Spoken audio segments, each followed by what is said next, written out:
यह कहानी शुरू होती है नारद जी के विचारों से। नारद जी धरती पर रहने वाले लोगों को देखते हुए स्वर्ग में विचरण कर रहे थे। धरती पर रहने वाले लोगों के कर्म को देखकर नारद जी के मन में कर्मों के फल और पापों के दंड को लेकर विचार आया। अपने ये विचार लेकर वह ब्रह्मा जी के पास जाते हैं और ब्रह्मा जी से पूछते हैं, हे ब्रह्मा जी, यदि बुरे कर्म करने वाला इंसान अच्छे कर्म करने लग जाए तो क्या वह अपने पापों से मुक्त हो सकता है? क्या वह अपने पापों से मिलने वाली सजा से बच सकता है? तब ब्रह्मा जी नारद जी के इन सवालों का जवाब देते हुए कहते हैं कि हाँ भी और नहीं भी। हाँ का मतलब यह है कि अगर कोई इंसान अपने किए गए पापों से मुक्ति पाना चाहता है तो उसके लिए निस्वार्थ भाव से अपनाया गया दान, पुण्य, धर्म और भक्ति का रास्ता सबसे उत्तम होता है। अगर इंसान दिल से अपने पापों का पश्चाताप करते हुए निस्वार्थ भाव से दान, पुण्य, धर्म और भक्ति का रास्ता अपनाता है तो वह उस जन्म में अपने मिलने वाले पापों के दंड से मुक्त हो सकता है। इससे उस इंसान के किए गए पापों की सजा कुछ कम जरूर हो जाएगी, लेकिन पापों का दंड तो जीवन काल में भोगना ही पड़ेगा। किंतु कुछ जघन्य अपराध यानी घोर पाप ऐसे होते हैं जिनका दंड शारीरिक एवं मानसिक रूप से न सिर्फ उस जन्म में बल्कि आने वाले एक या कई जन्मों तक भोगने पड़ते हैं। यानी इंसान के कर्म कभी पीछा नहीं छोड़ते। तो ऐसे में अगर इंसान दिल से अपने पापों का पश्चाताप करते हुए निस्वार्थ भाव से दान, पुण्य, पशु पक्षियों तथा लाचार इंसान एवं जानवरों की सेवा, धर्म और भक्ति का रास्ता अपनाता है तो आगे के जन्मों में पिछले वाले जन्मों के घोर अपराधों की सजा नहीं भोगनी पड़ती है। यदि वो अपनी पूरी उम्र श्रद्धा और विश्वास से ईश्वर की भक्ति में और पुण्य कर्मों में लगा देता है तो वह अपने पापों से सदा के लिए मुक्त हो सकता है। पूरी श्रद्धा से की गई भगवान की भक्ति और निस्वार्थ भाव से अपनाया गया दान, पुण्य, धर्म और भक्ति में इतनी शक्ति होती है कि इंसान मोक्ष तक को प्राप्त कर सकता है। और नहीं का मतलब यह है कि अगर वो इंसान दान, पुण्य, धर्म और भक्ति का रास्ता या कोई अच्छा कर्म निस्वार्थ भाव से न अपनाकर किसी स्वयं के मकसद को पूरा करने के लिए या लालच से अपनाता है तो इसे दिखावा बोला जाता है। ऐसा करने से उसे अपने पापों से छुटकारा कभी नहीं मिल सकता, अपने पापों से कभी मुक्त नहीं हो सकता। इंसान के द्वारा किया गया घोर अपराध और पाप उसका अगले कई जन्मों तक पीछा नहीं छोड़ते। तब ब्रह्मा जी नारद जी को इसी पर आधारित एक सच्ची कहानी सुनाते हैं और वह कहानी ये है कि एक गांव में एक सूद नाम का इंसान रहता था। वह गलत लोगों की संगत में आ जाने की वजह से डाकू बन गया था। वह लोगों को मारकर अक्सर उनका धन लूट लेता था। एक दिन डाकू जंगल से होता हुआ सड़क की ओर जा रहा था कि अचानक एक नाग नागिन का जोड़ा डाकू के रास्ते में आ जाते हैं। डाकू को देख नाग नागिन अपनी रक्षा के लिए फन फैला लेते हैं। डाकू घबरा जाता है और अपनी बंदूक उस नाग नागिन पर तान देता है। यह देख नाग नागिन क्रोधित हो जाते हैं और उस डाकू पर हमला कर देते हैं। डाकू अपनी जान बचाने के लिए 2 कदम पीछे हटते हुए नागिन पर गोली चला देता है। यह देख नाग डाकू पर तेजी से हमला करता हुआ डाकू की बंदूक पर चिपक जाता है। डाकू अपनी बंदूक को काफी दूर फेंक देता है और वहां से भाग निकलता है। भागते भागते डाकू सड़क पर पहुंच जाता है। वहीं दूसरी तरफ उसी रास्ते में एक औरत और उसके साथ उसका एक 11 साल का बेटा भी था जो दोनों घर की तरफ जा रहे थे। अचानक डाकू भी वहीं आ जाता है। डाकू को देख माँ बेटे घबरा जाते हैं।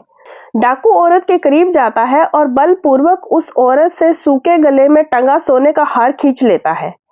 अब औरत अपनी और अपने बच्चे की जान की रक्षा के लिए उस डाकू से दया की भीख मांगती है, लेकिन डाकू इतना क्रूर स्वभाव का था कि वह अक्सर जिस किसी को भी लूटता तो वह उसको मार डालता था।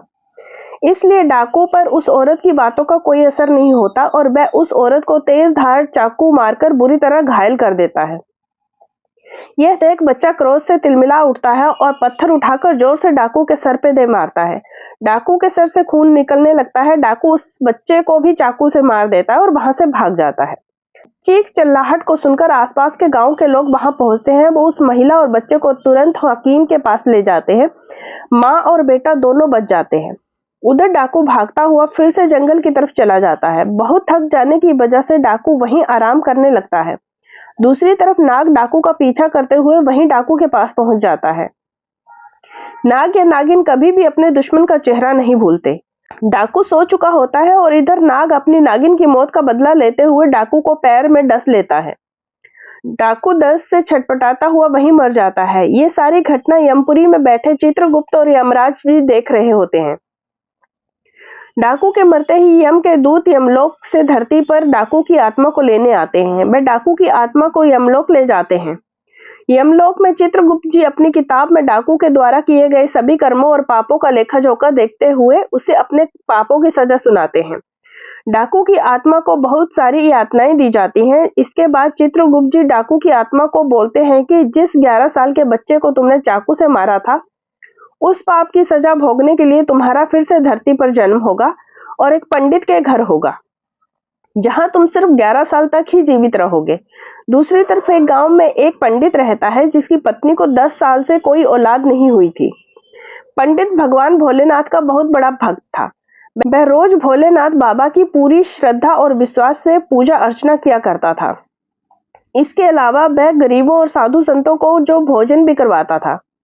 एक दिन भगवान शंकर पंडित की सच्ची भक्ति और पुण्य कर्मों से प्रसन्न होकर पंडित को दर्शन देते हैं। पंडित भगवान शंकर के दर्शन पाकर बहुत प्रसन्न होते हैं। भगवान शंकर बोलते हैं, मैं तुम्हारी सच्ची भक्ति से बहुत प्रसन्न हुआ हूँ, बोलो क्या वरदान दूं तुम्हें। पंडित एक पुत्र की मांग करता है। भगवान शंकर तो अंतर्यामी थे, वे भूत भविष्य पहले से ही जानते थे कि पंडित क्या वरदान मांगेगा। इसलिए उन्होंने पंडित को पुत्र देने का वरदान देने से पहले ही ये बता देते हैं कि ये पुत्र सिर्फ 11 साल ही जी पाएगा, इसके बाद मर जाएगा। यह जानने के बाद भी पंडित कुछ नहीं बोलता, क्योंकि उसे अपनी भक्ति पर पूरा विश्वास था कि भगवान अपने भक्त के साथ कभी अन्याय नहीं होने देंगे। यह सोचते हुए पंडित पुत्र का वरदान मांग लेता है। भगवान शंकर पुत्र का वरदान देकर वहां से गायब हो जाते हैं। अगले 9 महीने बाद पंडित के घर पुत्र का जन्म होता है। इधर पंडित ये जानते हुए कि यह 11 साल से अधिक नहीं जिएगा, फिर भी प्रसन्न रहता है। यह बात पंडित घर में किसी से नहीं बताता। यह वही डाकू है जिसने 11 साल के बच्चे को चाकू से मारा था और अब एक पंडित के घर में पैदा हुआ जो सिर्फ 11 साल ही जिएगा। इधर पंडित अपने बेटे को धर्म, कर्म, पूजा, भक्ति की सभी शिक्षाएं दे देता है। पंडित अपने बेटे का नाम शंकर रखता है। देखते ही देखते दिन बीतते गए। शंकर को 11 साल पूरे होने में सिर्फ 1 महीना भी ही बचा था। पंडित शंकर के मामा को तुरंत घर बुलाते हैं और खूब सारा धन देकर काशी जाने को कहते हैं। पंडित धन देते हुए बोलता है कि वहां शंकर के हाथों 28 दिनों तक यज्ञ करवाना है, साधु संतों को पूरी श्रद्धा से भोजन करवाना है और पूरी विधि अनुसार महामृत्युंजय के मंत्र का जाप करते हुए 28 दिनों तक रोज सुबह भगवान शिव की पूरी श्रद्धा से विधि अनुसार पूजा करनी है। अगले ही दिन मामा और शंकर धन लेकर काशी के लिए निकल पड़ते हैं। काशी पहुंचते ही मामा और शंकर वो सब करना शुरू कर देते हैं जैसा कि पंडित ने बताया था। ठीक 28वें दिन शंकर की हालत अचानक खराब हो जाती है। शंकर के मामा शंकर को आराम करने के लिए अंदर भेज देते हैं। शंकर के मामा जब सब साधुओं को भोजन करवा के शाम को शंकर के पास वापस लौटते हैं तो शंकर मर चुका होता है। यह देख शंकर के मामा जोर जोर से रोने लगते हैं। इतने में यमलोक के दूत शंकर की आत्मा को लेकर यमलोक पहुंचते हैं। यमलोक में चित्रगुप्त जैसे ही शंकर के पाप पुण्य के लेखे की किताब खोलते हैं तो चकित रह जाते हैं और जोर से बोल उठते हैं, असंभव, अद्भुत। ये 2 शब्द बोलते ही चित्रगुप्त कुछ देर तक यूं ही मौन खड़े रहते हैं। फिर कुछ देर बाद चित्रगुप्त ऊंचे स्वर में यमदूतों को आदेश देते हैं कि तुरंत अभी के अभी शंकर की आत्मा को शंकर के शरीर में डालकर आओ। यमदूत शंकर को उसके शरीर में पुनः डाल देते हैं और शंकर फिर से जी उठता है। अचानक ये चमत्कार देखकर कि शंकर के शरीर में हलचल हो रही है, शंकर के मामा की खुशी का ठिकाना नहीं रहता। वहां यमलोक में इस बात को लेकर यमराज चित्रगुप्त से सवाल करते हैं कि ये कैसे हुआ। तब चित्रगुप्त जी बताते हैं कि मैंने जैसे ही किताब खोली तो उसमें शंकर के द्वारा किए गए पुण्य कर्मों, भगवान शिव की आराधना और हवन जैसे शुभ और भक्ति की शक्ति में शंकर की कुंडली में जो उसके पिछले जन्म के पापों की वजह से मृत्यु का योग था, वह योग खत्म हो चुका था। इसी के साथ शंकर के पुण्यों का लेखा सबसे अधिक था, जिस वजह से शंकर की उम्र बढ़कर 90 साल हो चुकी है। इस वजह से मुझे सृष्टि के नियमों का पालन करते हुए शंकर की आत्मा को पुनः शंकर के शरीर में भेजना पड़ा। इधर शंकर के मामा पूरे हर्षोल्लास के साथ आंखों में खुशी के आंसू लिए शंकर को लेकर घर पहुंचते हैं। तो शंकर को जिंदा देख शंकर के पिता इतना खुश होते हैं मानो उन्हें नया जीवन मिल गया हो।